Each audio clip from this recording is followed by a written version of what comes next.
Ce qui me frappe dans la peinture de Grattalou, je dirais même plutôt dans le monde de Grattalou, c'est la façon dont il traite la substance, la matière. Parce que dans la plupart des œuvres, vous avez ou bien du plein ou bien du vide. Et le vide, c'est le vertige, c'est la liberté.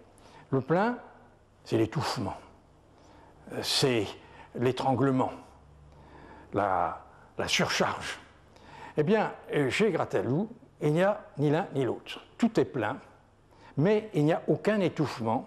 Il y a une substance qui remplit tout, mais qui est une substance fine, composée, intelligible, qui est faite d'éléments qui ne sont pas homogènes, qui signifient tous quelque chose. C'est un petit peu comme le gris d'une page imprimée.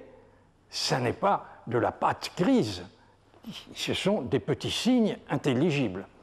Eh bien, toutes les œuvres de Grattalou me paraissent remplies d'une substance fine, intelligible et qui vous parle.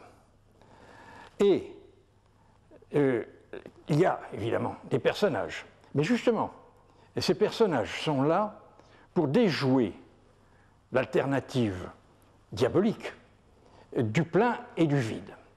Ce sont les personnages qui se jouent de cette substance légère et intelligible. Et on se demande si ça n'est pas une certaine vision du paradis. Si le paradis d'Adam et Ève, avant la faute, ça n'était pas justement cette substance légère qui remplissait tout et qui était à la fois pleine, mais en même temps intelligible, qui comprenait sa propre vérité et sa propre grâce. Donc, si vous voulez, quand je vois un tableau de Grattalou, j'ai vraiment l'impression de revenir au paradis avant la faute.